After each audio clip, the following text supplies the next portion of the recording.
Да си кажеме, добре дојдовте. Во петокот се навршија 30 години од атентатот врз поранешниот преседател Киро Глигоров.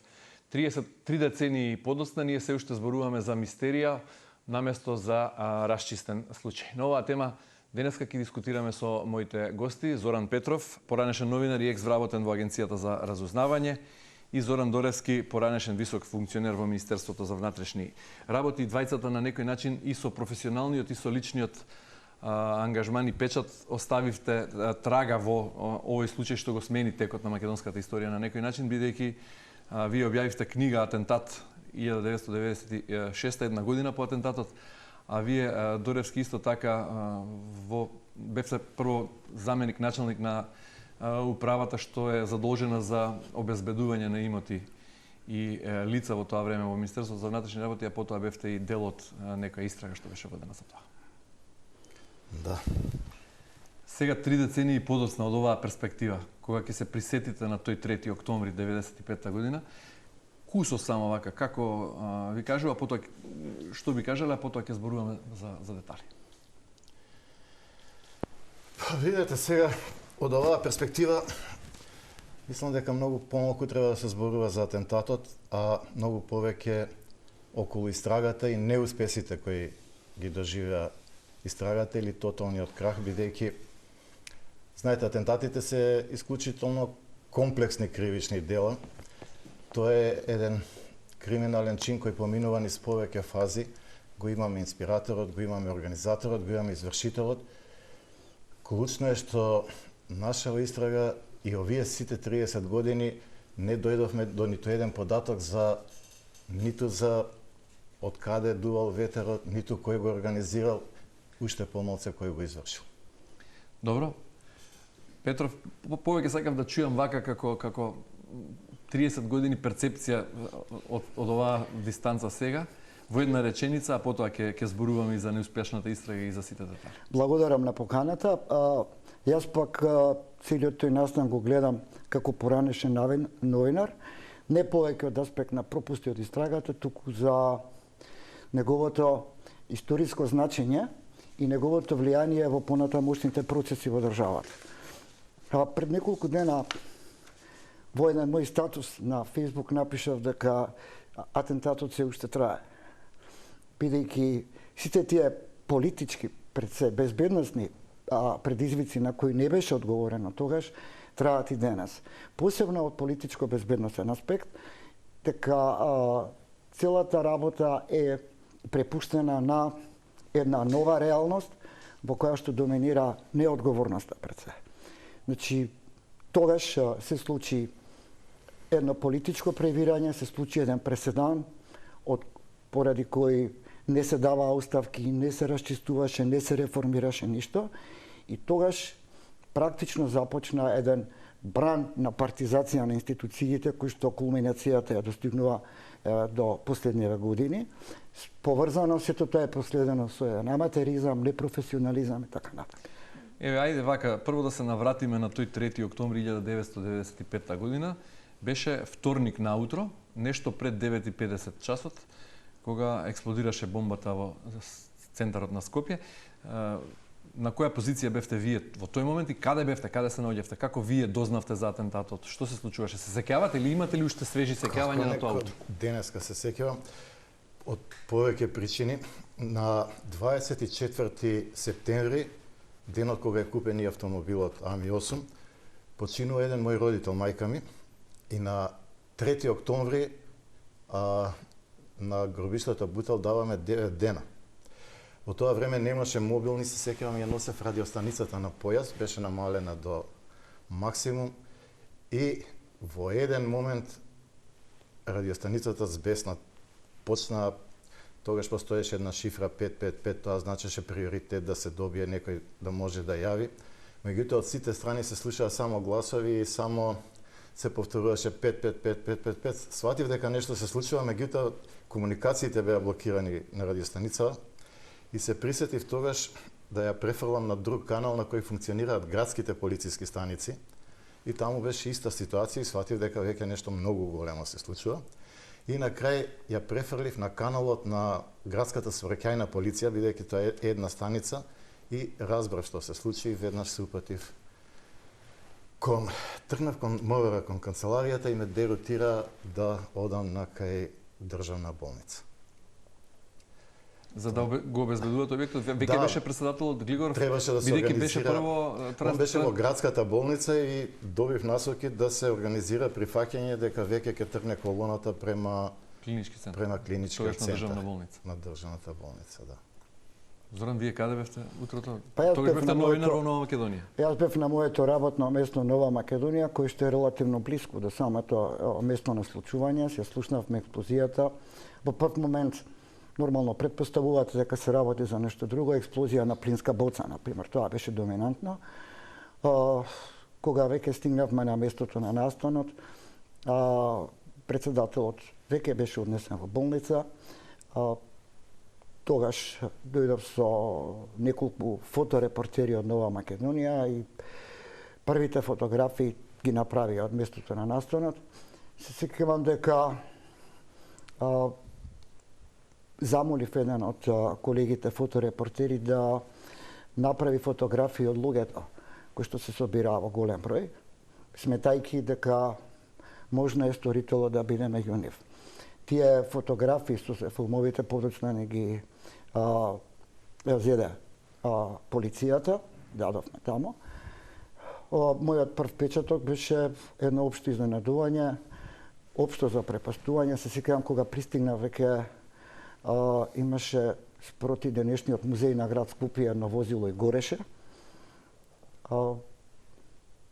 Имаше, како да Колку кажам, часот пристигнавте на местото на настанот?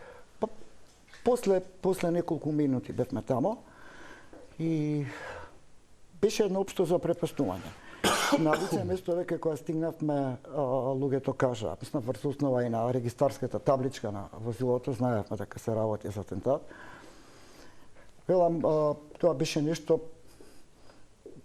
премногу големо за сите нас, бидејќи во историјата на Македонија такво нешто се немаше случено на таков начин. И она што беше за мене предизвик и во подоцнежниот период беше не само да се проследува, туку и да се истражува. Тоа подразбираше и многу контакти, многу читање, многу учење, многу разговори со луѓе што се експерти од таа област, меѓу кои господинот Дорески. Така што си дадов една задача да откријам што е можно повеќе. Една од работите што ми беше поидовна точка е дека во тоа време дека граѓаните, дека луѓето имаат доверба во новинарите повеќе отколку во полицијата и беше исклучително важно да држам што е можно повеќе тензија, секојдневно да пишувам. Имав многу анонимни јавувања, тогаш немаше мобилни телефони, интернетот беше во зародиш. Имав многу анонимни писма, примав поштенски картички, така натака, со најразлични содржини. Закани добивавте? Само 10 дена. Дали добивте и закани да не го истражувате? Апсолутно. Имавте и закани? Очекувано беше тоа. Имавме закани сите што се занимававме со таа работа. И сето тоа даде некои резултати. Само 10 дена по атентатот објавивме дека возилото го довезла на местото на настанот жена. Една и пол година по блондинка со атентатот црни наочари, така беше? Да. Добив информација, исто така прво објавив дека во јуни 95 година биле ограбени магазини на Арама во близина на Визбегово и меѓу другото што било украдено оружје, муниција и 10 килограми пластичен експлозив. Добро, од каде ви беше информацијата? Ајде, пред да одиме во детали, јас само да дополнам, кога велите дојдовте на местото на настанот меѓу првите и го замоливте вашиот колега фоторепортер да фотографира што се случува таму.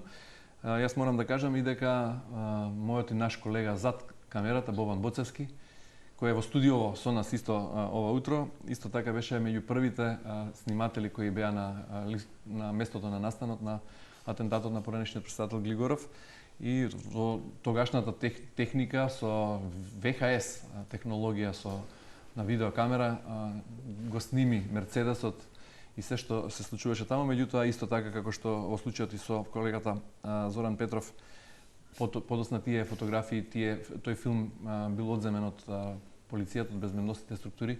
Исто така и таа касета, таа лента беше одземена од полицијата, од безбедносните структури, од тогашната А1 телевизија каде што работеше Боцевски. Зоран Доревски, велите, истрагата потврли и тоа е битно сега 3 децении подоцна. Вие кажувате дека аматеризам на секое поле, она што како впечаток ви можете да го издвоите 3 децении подоцна. Прашањето сега би било вака малку поконкретно. Како е можно, во центар на Скопје, 4 години независна држава сме во тоа време, да експлодира автомобил бомба и таков расплет да има се во ова. Каде потврла системот? Малку поконкретно да го насочиме тоа. Дали во обезбедувањето? Дали во разузнавањето?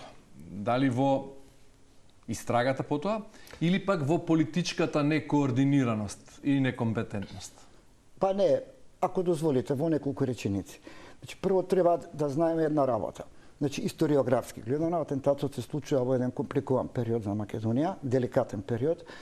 Значи, еден месец, 20 дена пред атентатот се подпишува во Њујорк времената спогодба со Грција, која што требаше да се ратификува некаде октомври. Во таа спогодба Македонија си ја зеде врската да го менува своето знаме, символот на своето знаме, што предизвика силни реакции во опозицијските партии. Тоа време ВМРО ДПМН и Демократската партија на Петар Гошев. Имаше и најавени протести во тоа време, кои беа одложени поради протест пред Универзална сала на 5 октомври, мислам, беше најавен. Во тоа време се активира и македонската дијаспора, закани за животот на Глигоров имаше од сите страни.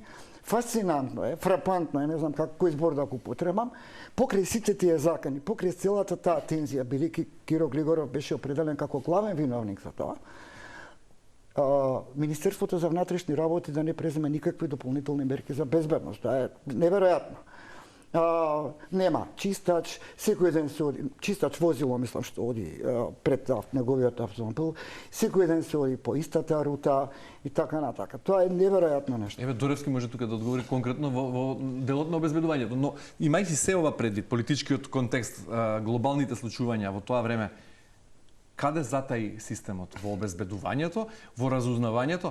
Нели постоеше еден мит на почетокот, особено на осамостојувањето на државата, дека во Македонија можеби институциите функционираат така како што функционираат, малку аматерски, малку импровизираат, меѓутоа факт е дека, односно мит на ниво на мит, дека сме на некој начин полициска држава, дека полицискиот апарат функционира безпрекорно.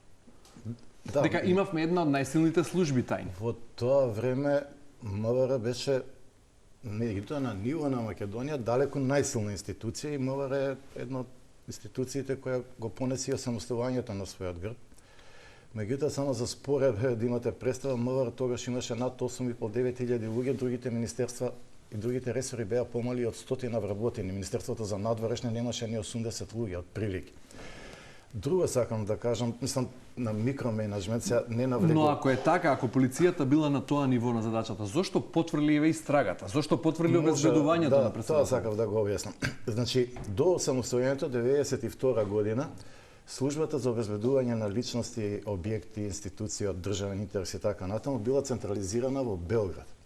Во Скопје имала само една испостава која го носила истото кодно име од Белград, 6-та управа.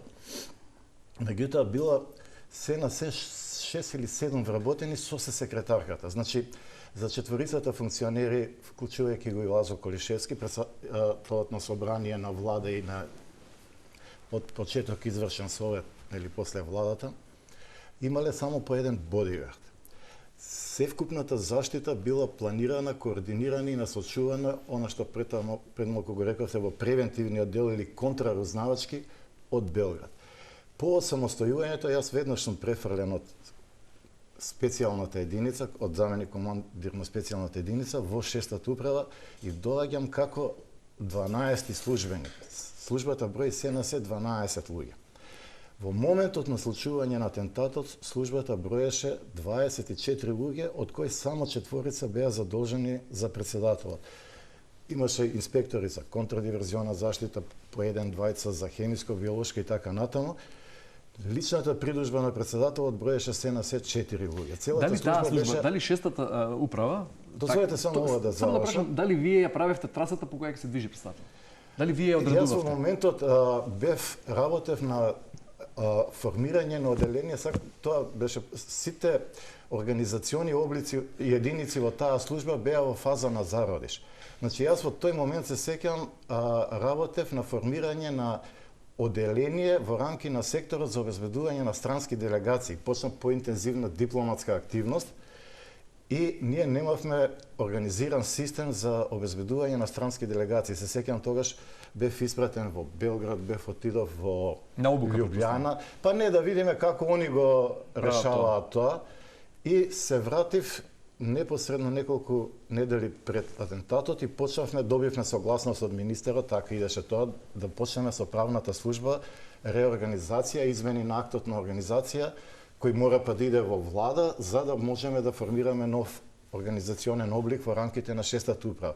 Ова само сакав да кажам, значи од 24 службеници после атентатот интензивно почна да се форсира и да се димензионира таа служба, стигна до бројка од 1160 луѓе. И тоа е некоја бројка за потребите на Македонија. Во другите држави тие служби се по 3, 4, 5, 10.000 вработени и така натаму. Тоа се огромни системи, бидејќи личностите имате повеќе функционери, имате странски делегации, имате дипломатски представништва, еден огромен број на институции кои со одлука на влада, односно сега со уредба, ми се чини, се дефинирани дека ќе бидат под заштита.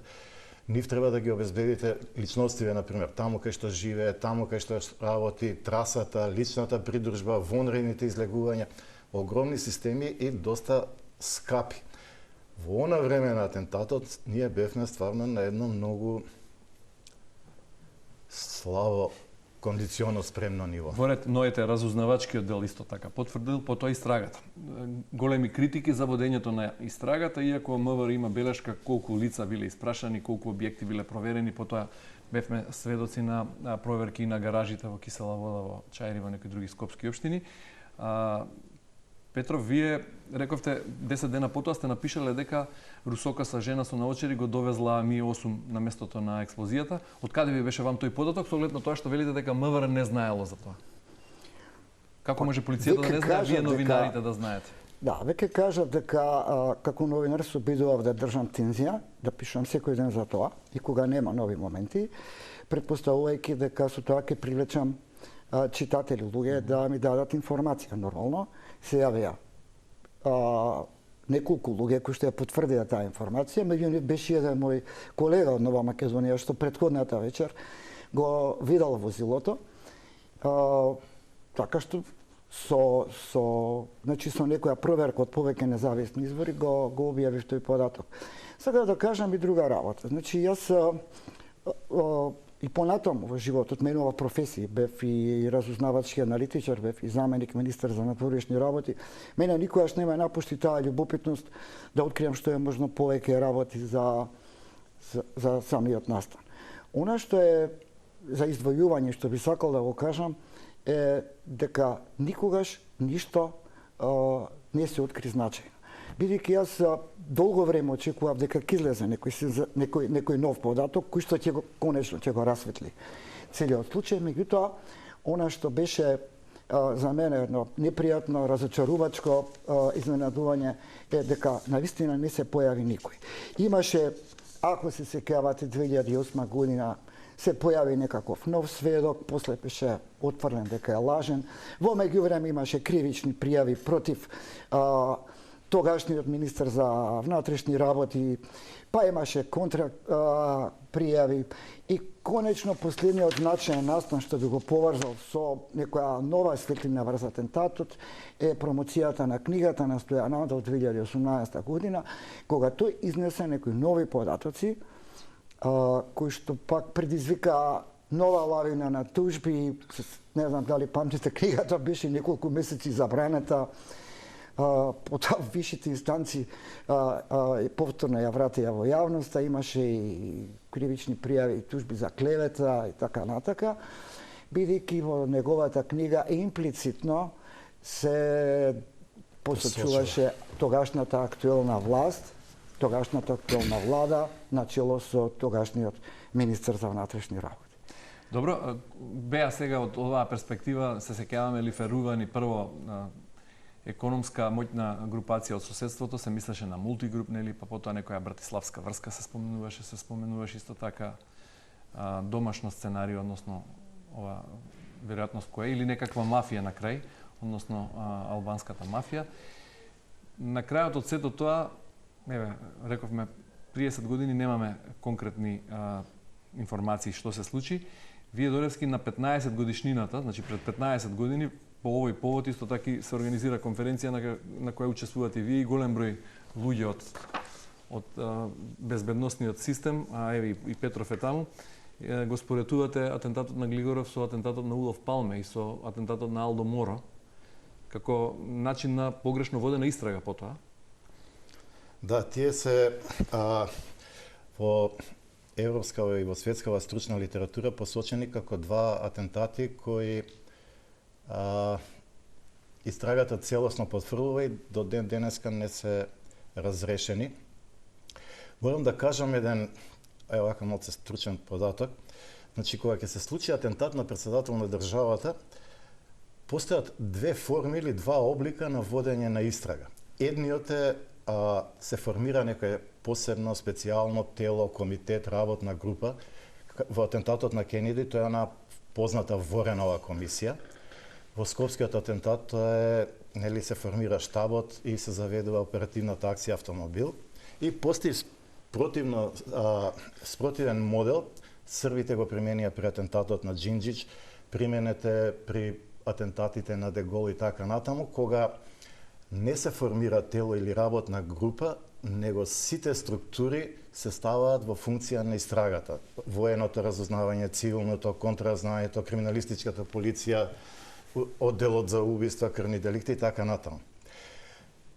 Правило е, секогаш кога ќе се формира работна група, атентатот не добива епилог или завршница. Кога ќе се стават сите расположиви капацитети на државата, како што спомнав во Србија со акцијата Саблја со атентатот на Џинџич, во атентатите на Дегол, бројни примери има на Маргарет Ташер и така натаму, обавезно се открива и се расчистува и се расветлува атентатот и имаме судска завршница и е јасно што се случило. Како нараучени од овој аспект, значи од овој агол гледано, штом било формирана работната група, автоматски би се сватило дека некој не сака да биде открит. Некој не би сакал да го... Во однос на оно што го спомена Петров за книгата на Стојан Андов и согледувањата и неговите видувања во однос на тоа, морам да потсетам само на политичкиот контекст. Вие спомнавте надворешно со што се соочуваше Македонија во таа 95-та година, која беше многу значајна на надворешен политички план, меѓутоа и внатре коалицијата Сојуз за Македонија тогаш веќе беше пред распад.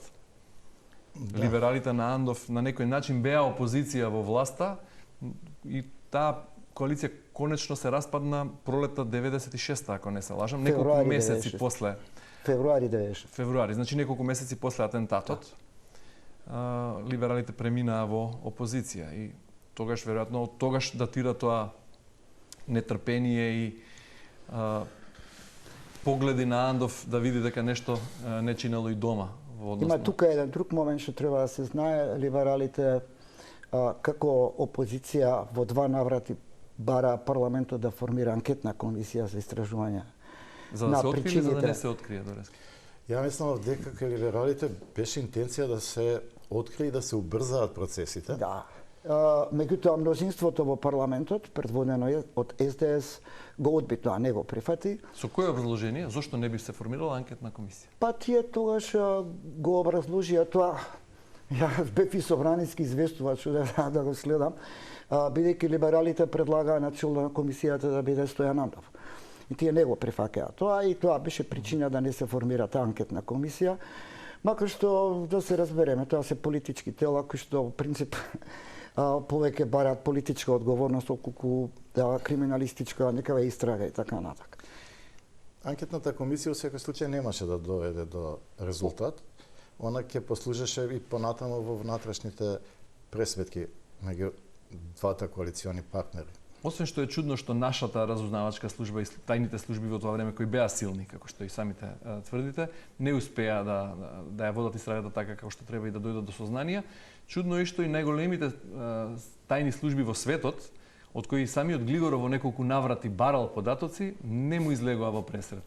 Самиот Глигоров некаде има сведоштво во некои телевизиски интервју или во неговата книга, исто така и тој напиша, дека барал во една пригода од шефот на ЦИА, од директорот на ЦИА кој бил во посета на регионот, да ЦИА ги сподели со него сознанијата што ги има во врска со атентатот и од германската тајна служба, од БНД. Рече дека и двајцата му ветиле и службено и приватен разговор дека ќе му дадат сознание, меѓутоа тоа не се случило. Во 1999 година се правеше прослава 50 години од постоењето на НАТО. И председателот Глигоров беше поканет како почестен гостин, јас бев во придружба на македонската делегација и се упативме, поидовме во Ленгли во штабот на ЦИА и председателот Глигоров, тогаш беше придружуван од министер за надворешни работи Ханџиски, беа примени од заменик директорот на ЦИА. Директорот на ЦИА наводно не бил во моментот во Вашингтон и се задржаа во 20-минутен разговор, каде што на разузнавачот на многу дипломатски начин ги амортизираше сите конкретни прашања и ги релативизираше одговорите, но вети дека ќе се заложи да ги обезбеди сите одговори што ги постави Глигоров и дека во писмена форма ќе му бидат доставени. Вам, Петров, не ви е чудно дека еве ЦИА и БНД не знаат или не сакале да споделат информации? Знае ли некој кој е нарачател, кој е инспиратор или извршител на атентатот сега или не? Значи вака, во целиот изминат период ќе поделиме неколку групи на аналитичари, односно луѓе што го следат овој настан, бидејќи тој предизвика огромен интерес и се уште предизвикува. 2010 година беше организиран еден стручен научен собир, се одржа во Домот на армијата. Сакам во оваа прилика да најавам дека и по изборите ќе се одржи нов научен собир по повод 30 години од атентатот, на кој што ќе присуствуваат експерти од нормално од областа на безбедноста. И значи дефинираме неколку групи на луѓе што го следале тоа. Едната група луѓе која што е многу гласна последните години тврди дека атентатот е дворски. Дека е чисто дело на домашни. Да, дека целосно е и осмислен и организиран, дури извршен од дома. Другата група вели дека се работи за странски служби, најбројна е групата која што вели дека се работи за комплот, комбинација и домашни и надворешни. Од аспект на успешност, атентатот врз Глигоров беше успешен со оглед на тоа што прво тој беше година дена онеспособен да ја врши функцијата, а потоа и го немаше тој легитимитет и таа харизма, односно таа сила на политичка моќ што ја уживаше пред атентатот. Зошто беа лиферувани информациите за мултигруп? Мислам дека авторитетот и харизмата на Глигоров пораснаа после атентатот, меѓутоа он ја изгуби политичката сила, оперативната политичката сила. Терминолошки кажано, се извинувам што се уфрлам, атентатот од аспект на факторизација на Глигоров беше успешен. Тој беше дефакторизиран, односно неговото политичко влијание драматично се намали после тоа. Тоа е Затоа прашувам, кој од оваа перспектива сега имал полза да ги лиферува информација, да го насочува вниманието на јавноста погрешно, да речеме, или не погрешно, не знам, затоа прашувам, кон исток, кон мултигруп, да речеме, па потоа кон братиславската врска и сите други можни сценарии. Ја спомна Зоран книгата на Андов. Од тој момент навака се појавија доста надписи во литературата и веќе правецот на ветерот што беше димензиониран исток-запад, Бугарија, Албанија, односно мултигруп, Братиславска врска и така натаму, го смени токот и го фати Вардарскиот регион, односно север-југ.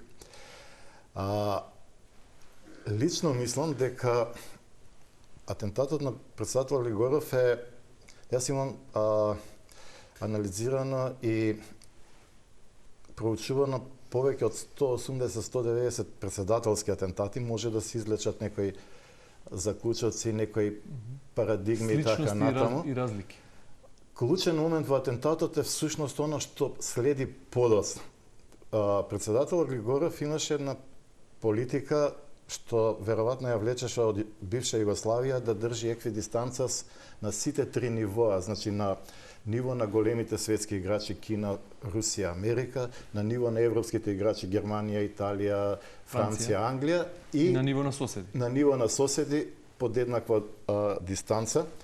Ние од таа еквидистанца на сите три нивоа после атентатот веќе се изгуби таа политика и целосно се смени тој курс.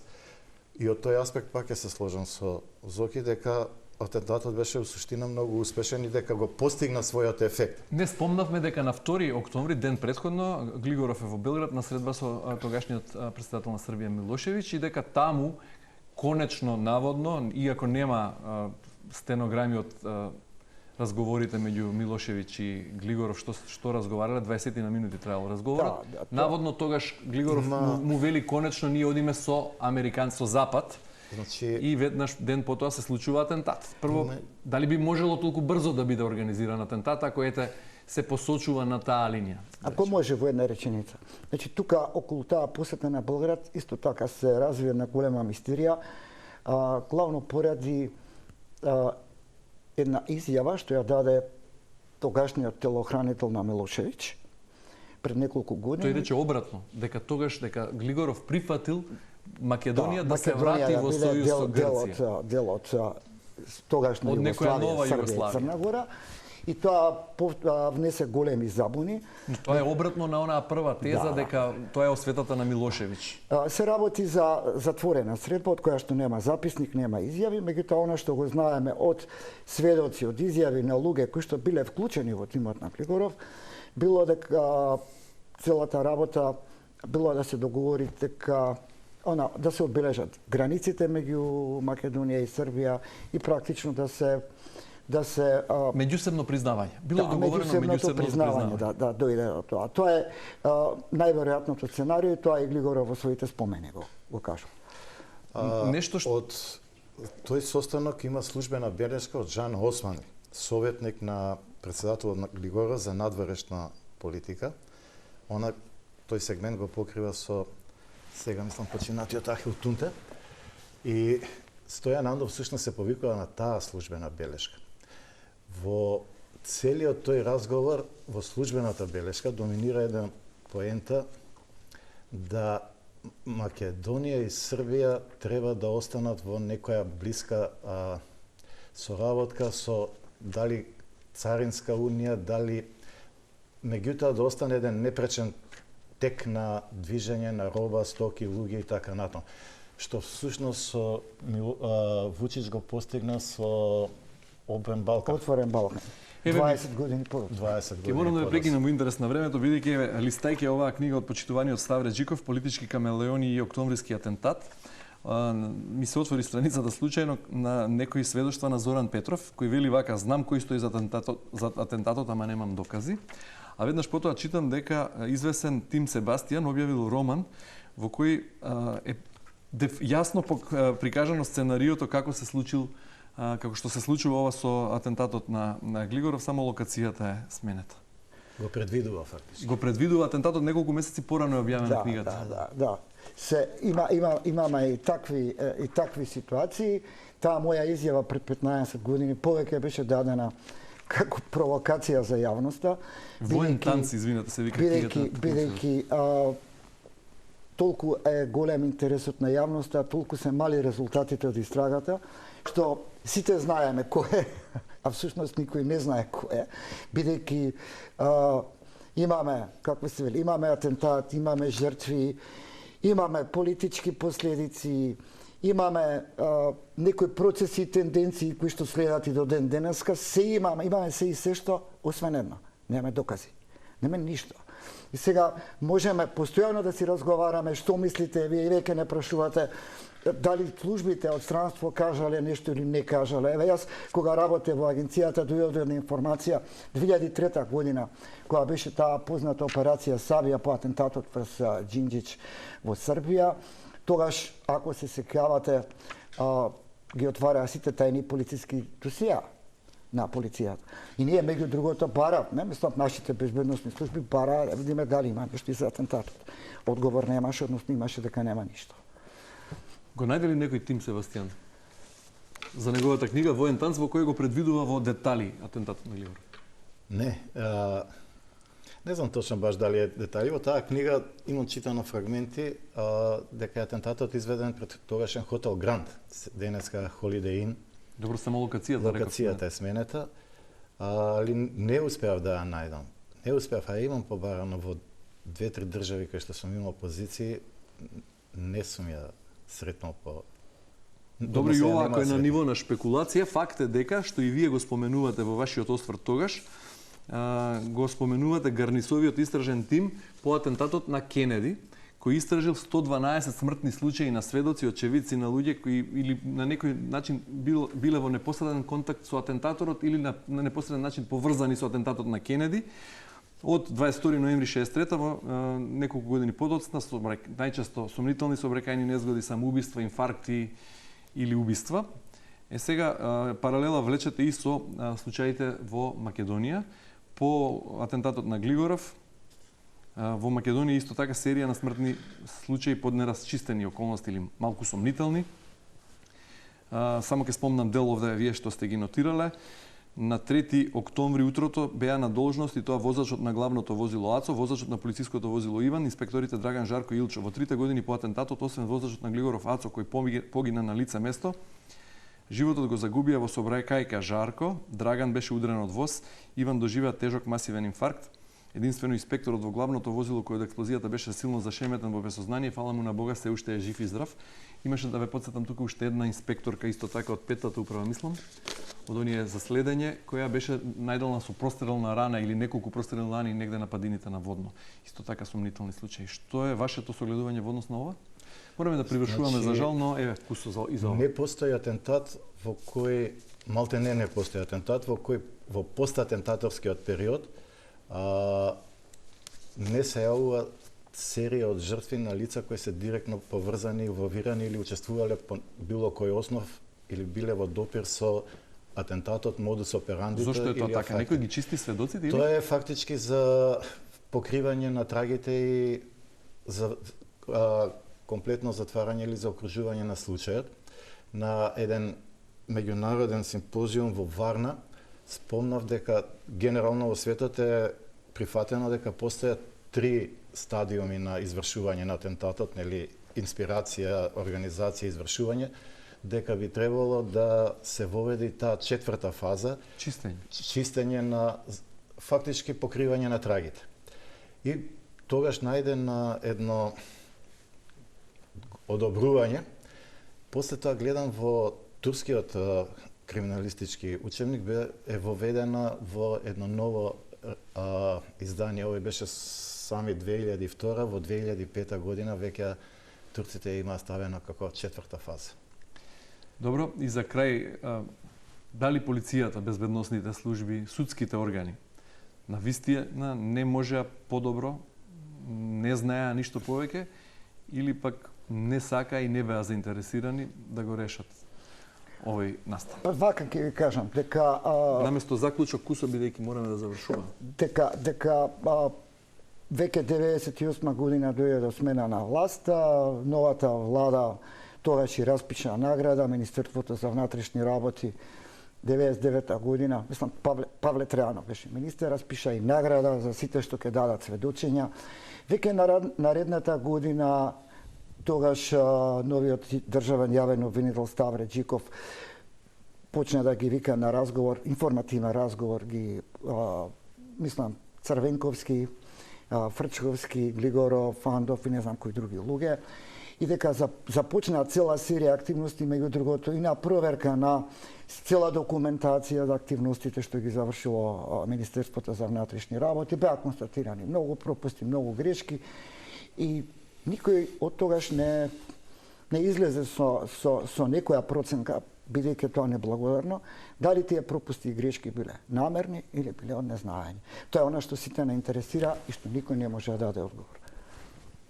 Добро, Трамп вети дека ќе ги декласифицира дел од истрагата водена за атентатот на Кенеди, дека американската јавност конечно ќе може после толку години да дознае што навистина се случило или она нешто американската јавност не го знае.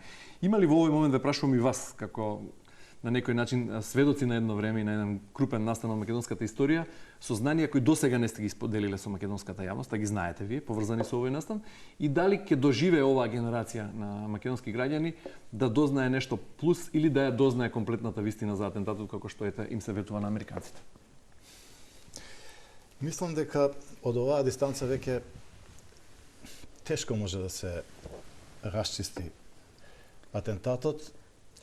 Некои специфични информации и податоци секако дека постојат, но тоа не значи дека е одговор на сите овие прашања.